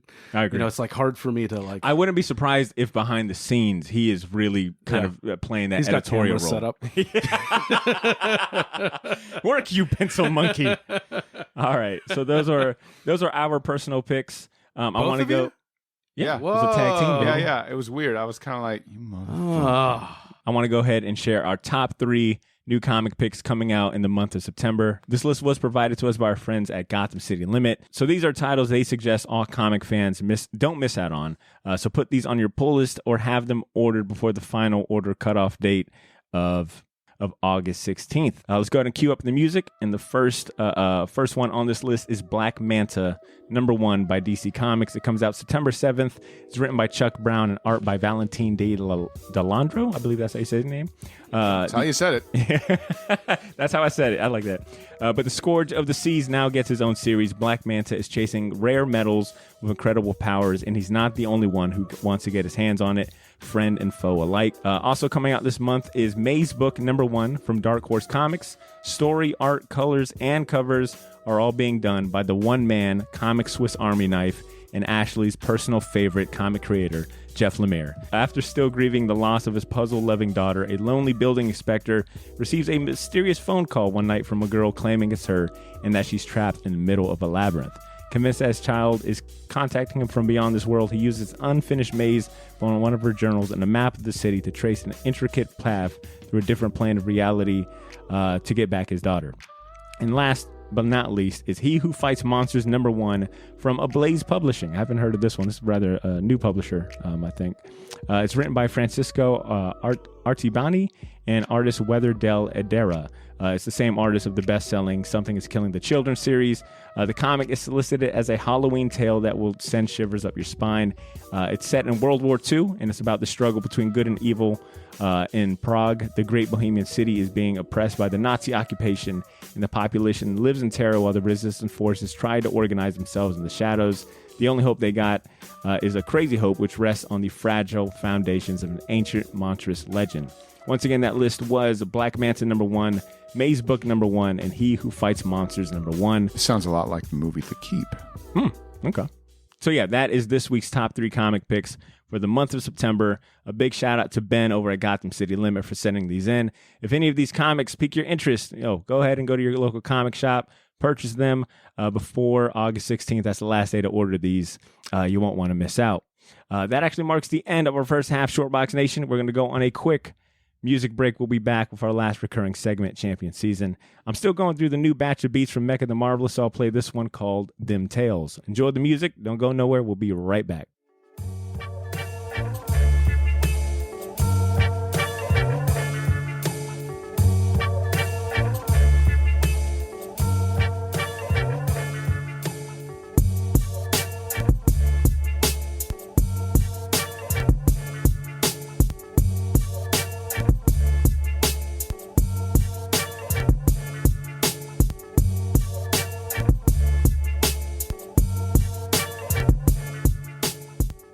Yo, Shortbox Nation, we are back. Once again, that little tune was called Them Tales by one half of our Shortbox music team, Mecha the Marvelous. If you like it, check out more music by Mecha on Spotify, Apple Music, or support him directly by buying his music from his Bandcamp, which is linked in the show notes. Now, I've got no emails to read this week. I've got no big giveaways just yet. My team is like, you're not giving Y'all are cool talking shit, but you want to email, huh? Okay, all right. Yeah. Come on now. Oh, I found out what Jonathan's going to get. Oh, that's right. Jonathan won the tattoo contest last week. Spoilers, it's Spider-Man. No. That's actually what Ashley joked joking. about. I could have sworn he's getting Hawkeye. Wow. He's saying he's like my That's top cool. 6 in my top 6 of superheroes. So it's like he's number 6 because no one does a top 6. Who does a top 6? You know what, man? That's why I He's fuck in my with John. top 6. That's He's why in my top 8.5. I've never heard anyone say I've got a top 6. Dude. That's like, so he's number 6. Just say that you hate fucking Hawkeye. Yeah, he's like- No, I kid. I fucking love John. yeah, man. Hawkeye. I That's would funny. never would have guessed that in a million tries. Well, honestly, if it's the Scotty Young Hawkeye that I think he's referencing, that's a pretty good one. With the blonde hair. technically, and he's he's shooting like the plunger arrow. Oh, okay. it's okay to have him as your 6 because he's a villain, right? So he wouldn't be number 1, right? He's still got some dirt There's to make so up many for. spider Wait. people. To go ahead and tie in a sports reference, Hawkeye is a good 6-man. Yeah. No. It's not. Yo, Ed He's not. has been fucking killing me for these sports references. That's and I love you it. don't want to I know why? love it. Because He had Ed, like 8 for sports real- champions hold on. last week. I can't make sports references. because Oh no! My soundboard's all fucked up. what if Butter was drunk? I don't know what you're talking about because, dude, you remember Drunk Doctor Strange? We used to do that shit, those fucking Oh, bits. yeah. God, Lame. I got old so quick. growing. tell you, Doctor Strange is Was that for a Christmas reading? Yeah, it was. Yes, That was it our was. Christmas episode. That was a fun one. I do have one giveaway to give out and then one very small announcement to make. I want to go ahead and shout out our good friend and a big supporter of the show, Goodell. Only because I feel like in the last 2 weeks, every picture I've seen him post on social media, he's had some sort of short box merch, memorabilia, or something in the photo, whether it be one of our hats or a shirt, or he's made of a shirt of us. To this day, Goodell still has maybe the best short box shirt I've ever seen, which is a photo of the whole crew. He showed up to one of our live events with that shirt as a surprise, and it was generally both freaky but also endearing as hell. Man. Yeah, no. Big shout out to Goodell. Our lawyers were in touch, so it's all good. It's all good. My reaction when I seen that shirt. Oh my god! So shout out to Goodell, and I got one announcement to make, and that's Free Comic Book Day. That is this Saturday. Oh wow! If you're listening to this episode on Wednesday, that'll be this Saturday's Free Comic Book Day. I will be up at Gotham City Limit for all of you listeners that live in Jacksonville to partake in the celebrations at Gotham City Limit's Free Comic Book Day. They're actually doing a 2-day event. They'll have Free Comic Book Day goodies, of course, while supplies last, and special hours. And if you know Ben, he's probably going to mark down everything in his shop by like 75%. Come like on, a man. madman. Get out there. That dude is It's the fucking Lord's now. Day. Granted, Yes. don't take my word for it, but I have a good feeling he's going to have some epic discounts. So if you live, He's literally going to give away trades that are like $70. I've heard. He might give away kids that are just roaming around. Hold on. Does he listen? Of course. He's Okay. a sponsor. He is going to give away 100% off things. 100% off. What a deal! I tried to get Badr when he was taking a drink Yo, that's just to pretty make sure he could do a spit take online. the Shortbox Podcast is not. We need a disclaimer for that. 500 disclaimers. But speaking about our merch and things like that, if you're interested in getting a Shortbox shirt of our new box logo or a hat or anything, I'll be set up at Gotham City Limit on Saturday. Like a homeless man. Yeah, pushing it my way. Hey, yo, big man. Hey, yo, big man. Not Yo, you even- look cooler with the short box shirt on. Not even in the store, outside the store, outside. like a scalper. So those are my announcements. We ain't got no emails this week. So listeners, I am tasking you with the homework of sending us some good emails to read Now we next done it. week. Send us your favorite what ifs. Yeah. Yeah, hey, exactly. Absolutely. that's a fucking great idea. I did say we that. just talked. No. I did say Ed came at out the with end. it. You don't get record. credit. of that first. No, yeah. I was like, no, I thought Calm down, Mr. I Stan. know, All right. jeez. He's like, hey, true believer, fuck you. Oh man, I got Stan Lee on that. That's No, but Ed's suggestion is good. It's good if we talked about what if this whole episode. I mean, it would For be a a long waste time. if any of you guys didn't actually take our advice. Like if you value our opinion at least 1%, not even 1%, 0.1%, treat yourself to just one what if comic. It's really it won't waste your time. It respects your time. If Ash were here, she would tell you the same thing, but she's not, so fuck her. So just try it. She's had a bad week, man. Come on. I Jeez. look. I was gone for I thought what? we were all a in month? agreement. She's off limits today. Oh, wait, when did that happen? I don't know if we talked. Yeah, I never said that. Sorry, this cherry that's- vodka is okay. making my memory hazy. Yo. Look, the rule is, and I quote, since the Hit it. inception of He's the right. show, He's if right. you He's are right. not He's here, right. it is open season. He's right. He's even right. if it doesn't mean anything, like it's almost like you have to do it, right? Like if True. Can I one up this? please, Sure. And You didn't even have to ask. Yeah, you didn't have to. Okay. Yeah. yeah, I don't want to take my idea. So how about? And this could be something to be determined at a later date. Sure. Whoever comes up with the best what if scenario. Oh, What's the prize? What's the prize? Okay. We'll discuss that. Okay. Yeah. Oh shit, Badr, that's a good idea. Okay. Thank you for thinking of that. It totally was not Ed's idea. So to help flesh that out, it sounds like you're saying you're posing It to could the be listeners. funny or it could be an actual good man, this is good. challenge. Send in your best what if scenario. Yeah. And we'll pick a winner. I can get a prize. I can get a prize. come up with something. Yeah. Come up with something before then. Okay. Not to You still got exclude. these trades, right? Not to. Oh, he's got all of them. He fucking borrows that shit. I made a joke last week that you weren't here. I said I ain't got no giveaways, but I am helping Cesar move, so I'm sure I'll have some prizes you give away next month. You motherfucker. He can't remember all this stuff. He doesn't have a checklist like I do. Oh my god, that's actually a good idea, and not to exclude maybe some what if short box scenarios No, too, which would be funny. Look, Oh, yeah. hint, I like hint. that. Go short box if you want to win. No, for sure. so what do you think? What, like maybe we'll throw a comic their way, a shirt? What do you think? maybe. I definitely have a comic to give away. We've got pins. Oh, and those if I pins are don't, sweet. if I've got any hats left over, we'll see. Okay. We'll Depending on how awesome it is, depending on how cool it is. TBD prize. TBD, but you will get a short box, a good short box So prize. look, we have a skimpy email section this week, we which need is to like fucking Build it up. Nothing. Tumbleweeds. All right, fucking tumbleweeds from you guys. I'm a little disappointed. I know. So to make up for this, if you guys don't come up with some sort of short box what if or Marvel or DC or whatever, doesn't matter. A what if in general. That'd be terrible. Yeah. So what if ... and then Short your outline. premise. Short outline. Boom. All right, I like Well, it. damn, fucking outline. God damn. Well, I mean, were they premise. are they writers on the show now? I don't know. You trying to pay these people? Ed, good suggestion. I'm glad we were able to. I'm glad we were able. This is getting cut out, isn't it?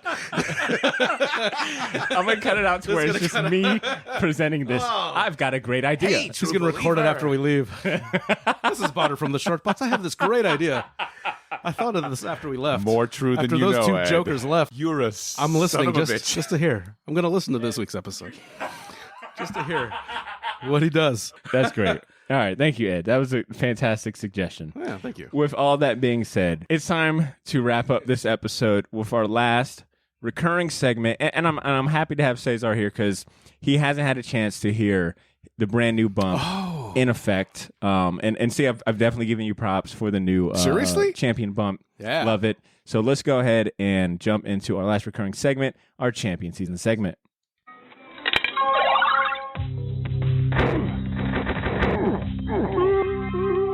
Champion season. Champion season. It's the part of the show where we highlight other worthwhile entertainment and recommendations that we feel deserves your attention. These could be much more than comics, but include movie picks, TV series, books, or video games, and honestly anything else we're hyped on this week. This segment is brought to you by our sponsor, Black Hive Tattoo, Jacksonville's premier appointment-only custom tattoo studio. If you're searching for a group of talented artists who will work with you to bring your comic cultures to life, look no further. Go to blackhivetattoo.com and sign up for their newsletter to find out when they're taking new project requests. Ed, we might as well go ahead and keep this tradition going. Oh. Kick us off, man. What are you going to champion tonight? Okay, so basically nowadays I'm using Facebook like an old man. So basically I just in about a million different comic book groups, and that's all I go there for. So I saw this, and I've never heard of this. This magazine or comic called Star Reach. Dude, I'm looking at it right now. It's fucking flawless. Yeah, it looks Check epic. it out. It's pretty epic looking. So I saw someone post this Neil Adams art. I was like, man, this is awesome. What is this? And basically, and I went on eBay, found a really good deal on just a set because these can get kind of pricey. From 1974 to 1979, I think a guy named Mike Frederick, who was a kind of a journeyman writer for DC and Marvel, basically started this. May I? Go for it. Yeah. This is older than all of us. Not saying that old comics are unusual, but this is basically came out in April of 1974. It's kind of like a. Have you opened these yet? Yeah. Okay. Yeah, go for it. So during this time, and this is even predates Metal Hurlant of heavy. I'm noticing. Yeah. So by a few months, so I'm not going to say one has influenced the other, but basically, and this is pre-Star Wars, so 74. There was kind of like this gap in between your mainstream superhero comics and your kind of counterculture, drug comics of those days. So this kind of filled that void. It was a sci-fi, a lot of fantasy stuff, but the artists that were involved in this, Jesus Christ, this is beautiful. It is like like I said, it's black and white mostly. It's very Warren Publishing. Yeah. Yeah, exactly. That's a good call. But basically, the people who were involved with this, they kind of wanted a more adult, comic book. And like I said, this is before, Star Wars really changed that, what people thought of science fiction and fantasy, because like I said, that was not considered a good seller. So these magazines were only available, or comics were only available in and this is before the direct market really took effect. So this is and I've never heard of this until I saw this in the group. So this ran from 74 to 79, pre-direct market. It's a forerunner to the 80s independent comic explosion. And basically people got this through subscriptions, or they were sold in what they used to call head shops, which I guess would be tobacco shops. There now. you go. Yeah, it's like, don't call this a bong or you'll be told to leave. But the people who were involved in this were, Howard Chaykin, which he went by Howie. I'd never seen that before. Yeah. Howie Chaykin. Pretty early. Yeah, Gray Morrow, Barry Windsor Smith, Jim wow. Starlin, Neil Adams, Dick Giordano, Walt Simonson. Killer list, and this is a lot of these guys, heavy hitters, man, before they really took off, in the 80s. So this is just like a cool little time capsule. Yeah, this has got a very European feel to it. Yeah, and what's crazy, it's like some of these issues go for like $15, but I got this auction, and like so I got it for like $10, like 4 issues. Damn. Nobody bid on it, you know? So it's like I got really lucky. You know, I'm not This gonna is trippy, dude. Yeah. Trippy. It's really cool. It's like I said, it kind of it's like a precursor to what we would see in like, you know, magazines like Heavy Metal. So it's kind of like a cool little, you know, footnote in comics history. So yeah, that's my champion. I just got him this week. I kind of need to ban myself from eBay. So I'm getting way too much stuff sent to my house. I know that feeling so well. So yeah, like I said, and you know, the publisher, Mike Frederick, you know, he had runs with Marvel and DC in the 70s, you know, did Iron Man and Flash. Basically, when they stopped publishing, he became kind of like a talent scout for, you know, artists and things like that. So he kind of, you know, switched gears into that. But like I said, this predates, you know, Heavy Metal. It's beautiful. Yeah. Like if you like space opera, Yeah. Flash Gordon to the extent of, I would say, Jose Gonzalez, who drew for Vampirella, Pepe Gonzalez, to those who are familiar with his work.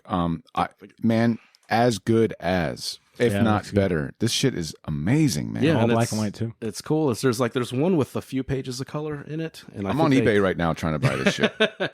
Go for the sets. I think you can get a better deal if you try to go for like sets, because the individual ones can go from like $15 and up. And like I said, it's cool seeing that. It's cool seeing these artists, you know, in black and white and kind of like before they really hit their peak. But yeah, this is like a cool discovery. It's a cool footnote in comics history. So yeah, that's my champion for the week. Good stuff, Ed. Once again, send the bar. Cesar, follow up behind that. Well, actually, no. Me Dude, and you. you know we're about to fucking fusion again, man. That's right. Oh, go ahead. Set it off. Well, okay. So Suicide Squad, man. Hell to the yeah. So we both watched Suicide Squad. I'm actually this weekend, Friday night, right? Did it come out Friday? I mean, it technically Thursday, premiered Thursday, yeah. but yeah, Friday. This weekend was its premiere. Yeah. So I watched it on HBO on Saturday. as did Saturday night. So I saw it Friday on HBO. And man, was I completely surprised. Like, it felt so fun. I think it's no surprise to anybody that this movie is a soft reboot, right? Mm-hmm. It's not like it is a sequel, but it's a sequel in the same way that Evil Dead 2 is a sequel, if that makes any sense. So if you watch Evil Dead 2, they do a sort of recap of the first movie, but also you don't have to have seen the first movie in order to enjoy this one. Same rules apply. And since both of those movies are horrific and have no problem showing gore, It's rated R too. I think the comparisons are completely apt. You could make the same argument with a movie like Desperado, right? Desperado, you don't need to have seen El Mariachi to enjoy it, right? I didn't even know. But when I saw Desperado, I didn't even know about it. Me too, dude. Yeah. Like, I was in that same boat. So anybody that's out there that hasn't seen the first Suicide Squad movie, don't feel weird, don't feel ostracized. Like, you can literally just walk in and you cold. really don't need to see it. You don't. Like, it's a different... Release the air cut. Tonally, it's different. Story-wise, it's different. Tonally, it's a lot closer to the comics in nature. I've always found the Suicide Squad comics not grounded in some sort of like gritty reality. It's always fun because you know there's D-listers involved. Like, it's not like even like A-list villains. It's always like the gimmick is, hey,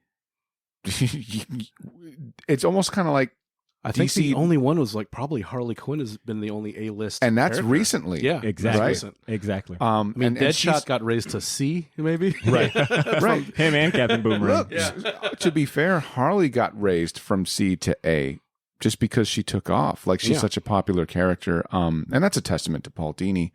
But yeah, man, I don't know, Badr, what do you think? Yo, look, coming off of that Suicide Squad episode that we did last week, putting a spotlight on the OG run that, I mean, we shared James Gunn, his opinion and his praise for that John Ostrander run. This movie was excellent. I mean, I thought the casting was excellent.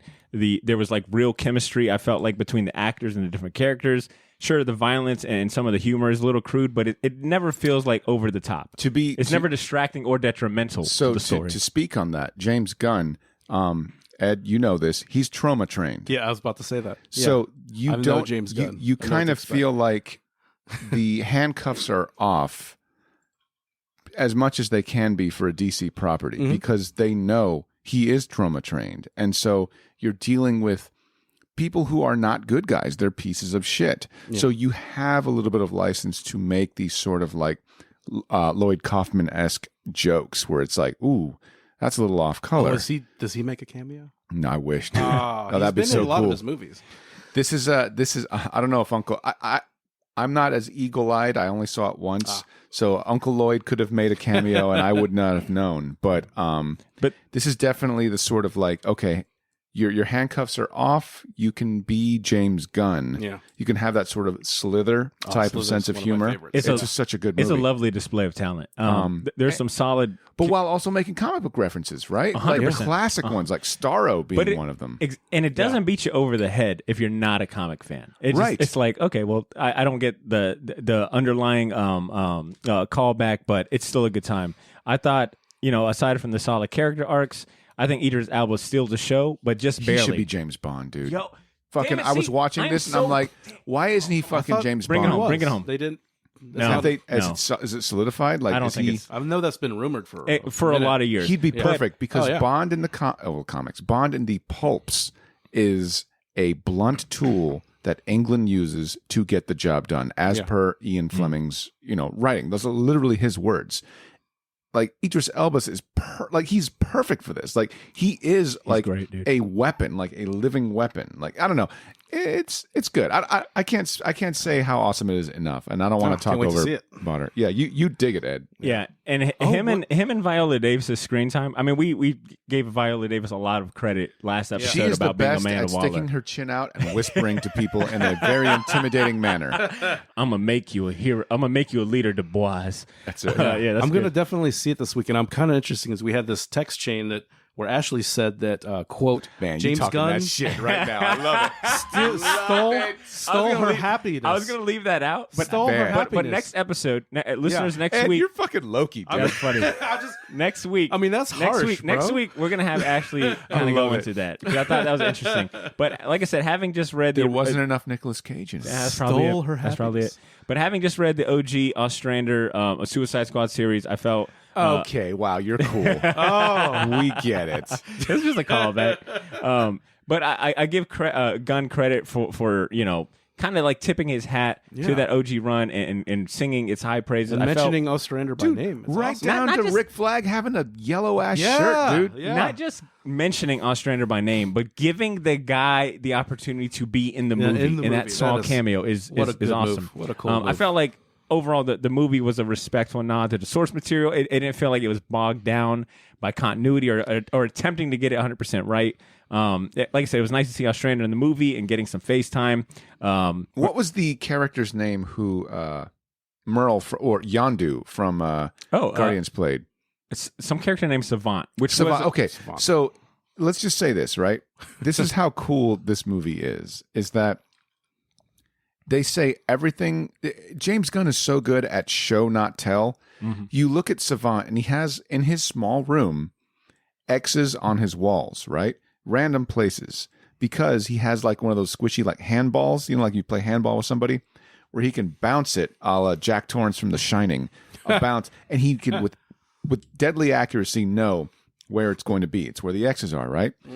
You see a small little, songbird in his cell, right? Because the roof is off. And there's a bird kind of pecking in the corner, and he's looking at it. And you as an audience member, you're thinking, oh, he's going to fucking make everything bounce and hit that bird. But he has a look on his face like he doesn't want to do it.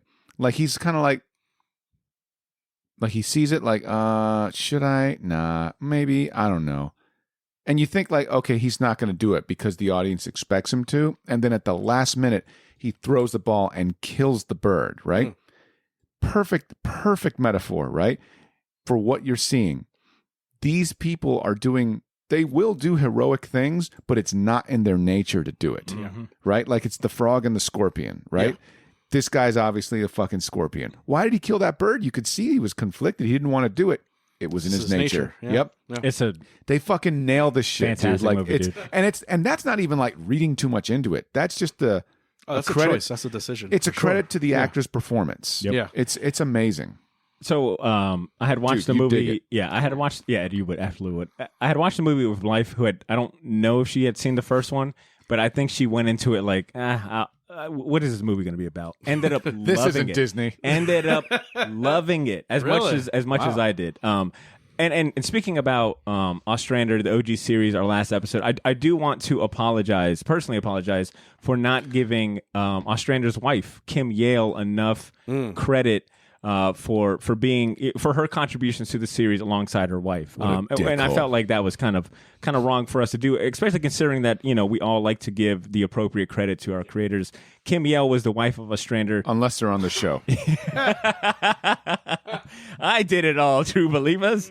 But even Ostrander credits her. I mean, it makes sense as his wife at the time, for getting Barbara Gordon out of comic limbo, for bringing her into Suicide Squad, as well as helping out and contributing to a lot of the series and what made it so good. So Kim Yale is also a name that we should have included in last episode. But regardless, the movie is fantastic. I can't recommend it enough. Seriously, ask. I've been spectacular. Just on my a lot of people. I've been seeing a lot of Ratcatcher 2 love. Oh man, So yeah, is that? yeah. The fact that they it's call warranted. her It's warranted. Ratcatcher 2, right? Like, it's not like it's such a DC thing Yeah. to say Flash 2 Yeah. or Ratcatcher 2 or Flash 3. I didn't think or, about it that way. Like, Yeah. it's such a That's a good DC point. thing. Like, and they just do it without even thinking. Like, oh, That's funny. That's Boomerang 5. Because DC's Yeah. been around for so long, and they It's don't so even funny. bother to change the naming convention of some of their characters. They just say, "Oh yeah, that's Batman." It's a 3. lineage. It's Right. It's DC's title. been around for so long. They have legacy characters. This is a movie I can easily see myself having on in the background as much as I can. It's one of those movies that's got a high replayability. So for does sure. this guys make you interested in the Peacemaker series? Not really. No. No. You know what? I'll be honest. I was a little. I left that movie thinking John Cena did pretty damn good. John Cena's great. I mean, Yeah. But a whole series, I was like, wow, that's, it was amazing. I Of all could the see him. characters. Yeah. Oh, nice. Yo, John Cena had a really good tweet where he was like, "Yo, this is how all of you guys are going to see me in the movie," and it's Peacemaker among the crew, and he's invisible. I thought it was funny.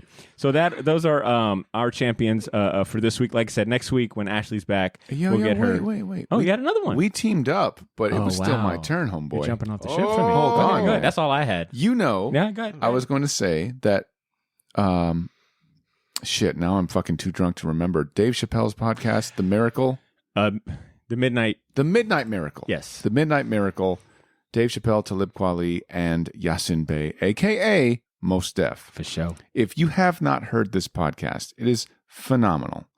It has a very sort of interesting format to the show where you'll hear music and you think it's an interlude.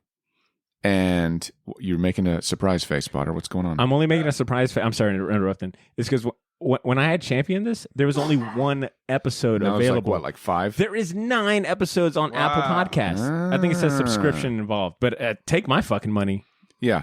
If you like hearing Dave Chappelle wax poetic about things that are basically philosophy, and, people have been trying to get him to do a show for a long time, and he's been very hesitant because he's kind of because he's not a pretentious guy.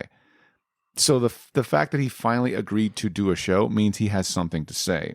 And he brings people on his show that have something to say about the nature of, reality and the way the world is. I will say this, and Badr and I were joking around about it, that Mos Def sounds like he's been that he's a little punch drunk, which is bizarre because this guy's one of the most eloquent MCs in the game right now, and he sounds like he's got mush mouth. Like he's just like, But the shit you are able to make out of it. But is when he drops really a fucking funny. metaphor, it's really like, oh yeah, that's right. You're one of the goddamn best MCs in the game. Got it. But at the same time, beautiful. That's the best way I can describe the podcast. It's beautiful. Yeah. So without trying to champion a show that's better than ours, it's not. Shortbox will always be better than every podcast that's ever existed Fucking for the right. rest See, of the let 'em fucking know. universe. Get fucked if you like anything else. That means you, Dave Chappelle. That's it, Dave. Really, I mean, Dave, fucking, I'll suck your dick, dude. Whoa. Whoa. Oh my God. Is that Drew? That's true. That's what I thought. That's beautiful. All right, good stuff. All right, I think that is the last of our personal champion picks. And last but not least, to close out this segment, we got a champion pick to share from our longtime friend of the show and the head honcho of Black Hive Tattoo, the sponsor of this segment, Mr. Nick Wagner. He all right. Yeah, he all right. He all right, Nick. I mean, other than that sultry ass voice, he ain't got nothing else. He's got that ASMR ass voice. Calm. Here's what he smooth. wants. Here's what he wants to spotlight this week. Hey guys, Nick Wagner, the master of brevity here at Black Hive Tattoo, and this week's pick from us is from Image Comics. It's called Carmen. Starts with a K, not a C. The artist is Gillum March, and I just picked it up because it had a really cool cover. The art is really incredible. The paneling is really interesting, but it is not what I would call a comic book for kids. It's definitely adult content, a considerable amount of nudity, dream sequences, and a touch of suicide. So if that's a trigger for you, you may want to steer away, but if it isn't, it is incredible. I don't know where the story's going, but I want to know because it has hooked me right out of the gate. Have a great week. Man, short and sweet. You know what's funny That's is that one of my champions, and I Yep. 1,000% agree. And it is one of the ones I am going to see it all the way through. But it's incredible. I was going to say, like, Gwillem March is one of those guys that if you're a comic book fan, you know the work. Like, dude is good. This motherfucker worked on Batman. Yeah. You know, like, He's doing this in the Joker comic. At the Yep. same oh time. my Yes, he is. gosh, Yes, like he is. phenomenal. Yeah. Couldn't agree more. I saw some of the artwork selected from this, and when you championed it, like it was kind of like, why am I not reading this?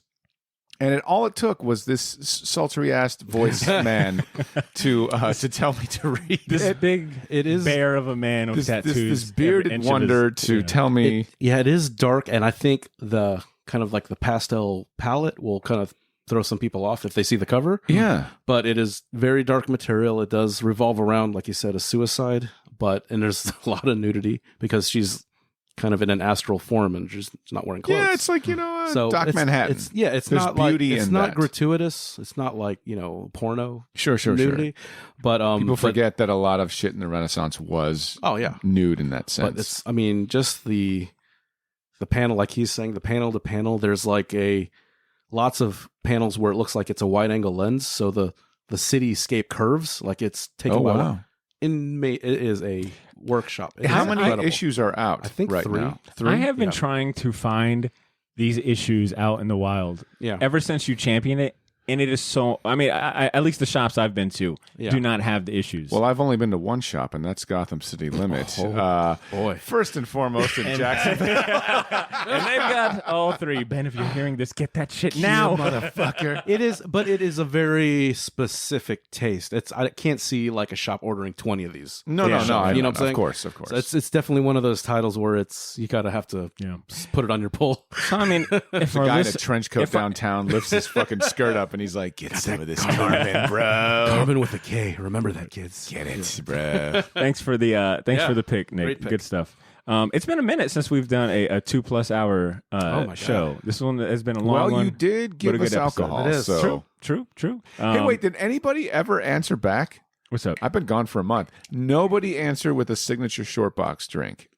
Did we pose it? We did kind of. What was the? What was it? We asked them to create a short box drink. I know remember we that. did something like that. I think everyone that attempted that is dead because of the Oh my alcohol poisoning.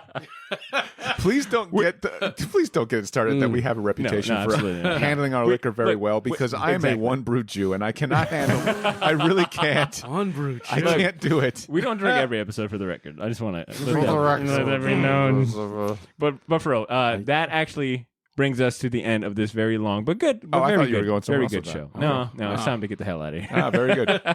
That brings us to the end of this long but really good conversation and show. I've got links to Ed and Ashley's website as well as social media in the show notes. If you want a commission, well, actually, Ed, are you doing commissions before I publicly maybe announce next that? month. Okay, word. Next month. So next month, hit up Ed or Ashley for some commissions. Like I said, Ashley will be back next week. See, you got anything to share? Any announcements? Nothing as of yet. Oh, All right. As of yet. Ooh, Cool. Cryptic. Well, there you have it, Shortbox Nation.